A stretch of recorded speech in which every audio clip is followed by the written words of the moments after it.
السلام علیکم ورحمۃ اللہ وبرکاتہ۔ اگر دو لوگوں کے درمیان آپسی جھگڑا ہو، نا اتفاقی ہو، تو تیسرے شخص کو چاہیے کہ وہ ان دونوں کے درمیان صلح کرا دے۔ اور یہ تیسرا شخص جو بھی ہو، گھر کا بڑا ہو، رشتہ دار ہو، ملنے جلنے والا ہو، دوست ہو یا کوئی پڑوسی ہو، اگر دو لوگ آپس میں جھگڑ رہے ہیں، نا اتفاقیاں پیدا ہو گئی ہیں، تو اس شخص کو چاہیے کہ وہ ان دونوں کے درمیان صلح صفائی کرا دے اور ان دونوں کے درمیان کے جھگڑے کو ختم فرما دے۔ یہی مسلمان کے اسلام کا تقاضا ہے، ایمان کا تقاضا ہے، اور اللہ تبارک و تعالیٰ نے قرآن کریم میں جگہ جگہ صلح کرانے کا حکم دیا ہے اور صلح کو پسند فرمایا ہے۔ اللہ کے نبی صلی اللہ علیہ وسلم کی زندگی کو اگر ہم دیکھتے ہیں تو آپ کی زندگی سے پتہ چلتا ہے کہ آپ کے سامنے جب بھی کوئی ایسا معاملہ پیش آیا کہ دو شخص آپس میں لڑے، دو گروہ آپس میں لڑے، تو آپ نے فوراً ان کے درمیان صلح فرما دی، اور آپ نے اپنے ارشادات سے امت کو تعلیم دی ہے، ترغیب دی ہے کہ تم مسلمانوں کے درمیان صلح کرا دیا کرو۔ لیکن آج کا ہمارا جو مسلمان ہے، ہمارا جو معاشرہ ہے، یہ اس چیز کو بالکل بھول چکا ہے۔ صلح کرانے کی تو بات الگ ہے، آج کل تو لڑائی کروانے میں، جھگڑا کروانے میں ہم یقین رکھتے ہیں، اور یہی وجہ ہے کہ ہمارے معاشرے کے اندر توڑ بہت زیادہ ہے۔ ہر گلی کے کونے پر، ہر محلے میں، ہر پڑوسی آپ کو ایسا مل جائے گا جو آپ کو لڑانے کی آپس میں کوشش کرے گا۔ دو بھائی آپس میں لڑ رہے ہیں، ہمارے معاشرے کی ذہنیت یہ ہے کہ دو بھائی آپس میں لڑ رہے ہیں تو تیسرا کھڑے ہو کر کے مزے لے گا، دیکھے گا، اور ان دونوں کے درمیان خوب لڑائی کروانے کی کوشش کرے گا، ایسی باتیں لگائے گا ایک دوسرے سے جا کر کے جس سے ان کے درمیان کی کشیدگیاں بڑھ جائیں، ان کا جھگڑا مزید طول پکڑ جائے۔ دو رشتہ دار آپس میں لڑ لیے، تیسرا رشتہ دار دونوں کے درمیان خوب الٹی سیدھی باتیں لگا کر کے دنیا پیدا کرنے کی کوشش کرے گا، اور اندر ہی اندر خوش ہوگا، مزے لے گا۔ یہ ہمارے معاشرے کی عام حالت ہے۔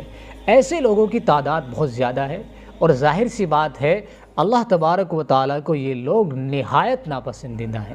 ایسے لوگوں کو شریر فی الدین فسادی کہا جاتا ہے۔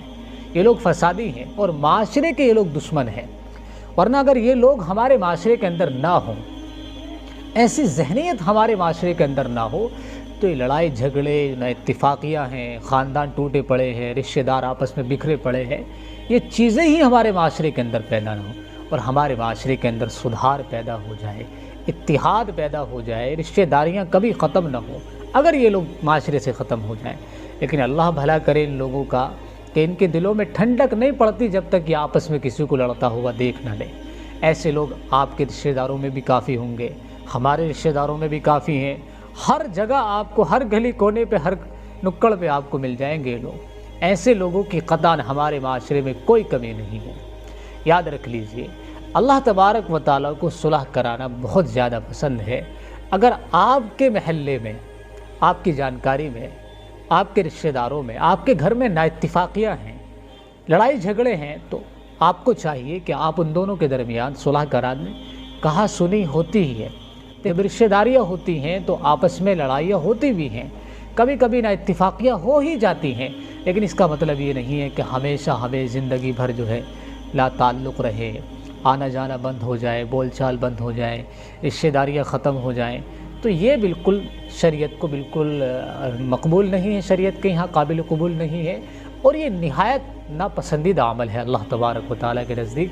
تو اس لیے ہم سب کو چاہیے کہ ہم، اگر ایسا معاملہ ہے ہمارے رشتہ داری میں، ہمارے تعلقات میں، ہمارے پڑوس میں، تو ایسی چیزوں کو ختم کرنے کی کوشش کرنی چاہیے۔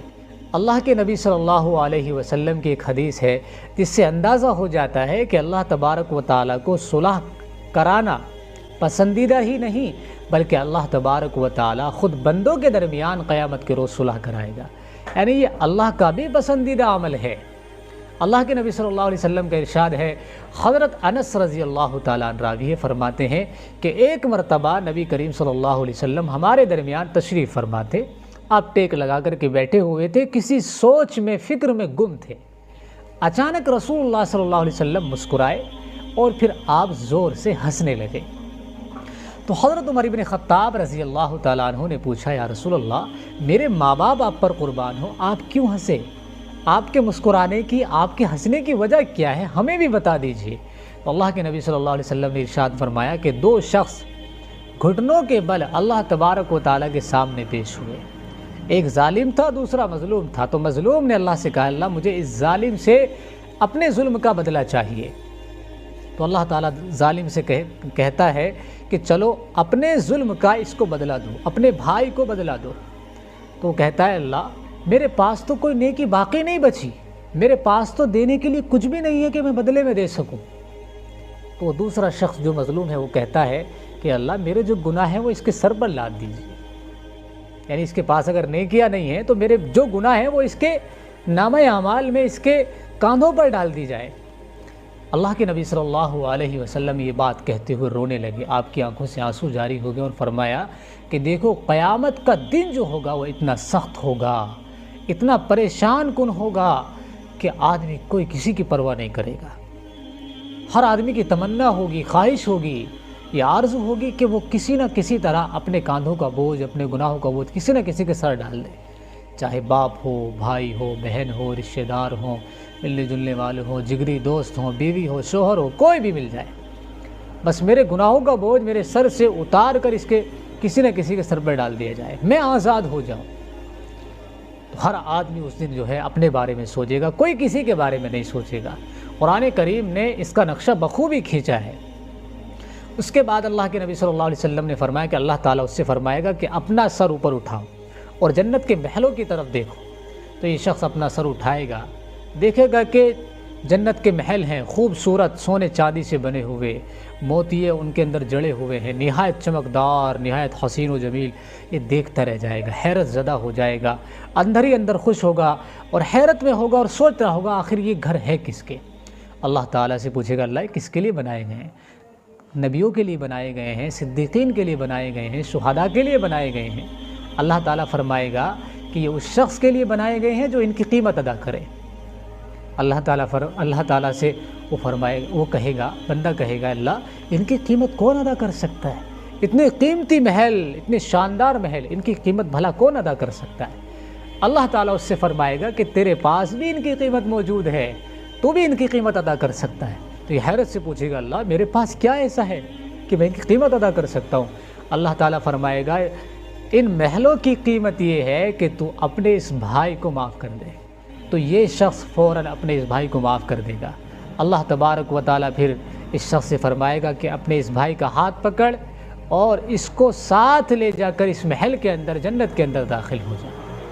تو اللہ کے نبی صلی اللہ علیہ وسلم نے فرمایا دیکھو قیامت کے روز اللہ تبارک و تعالیٰ خود بندوں کے درمیان صلح فرمائے گا۔ اس سے اندازہ ہوتا ہے کہ صلح کرانا بندوں کے درمیان، ایمان والوں کے درمیان اللہ کو کتنا زیادہ پسندیدہ ہے۔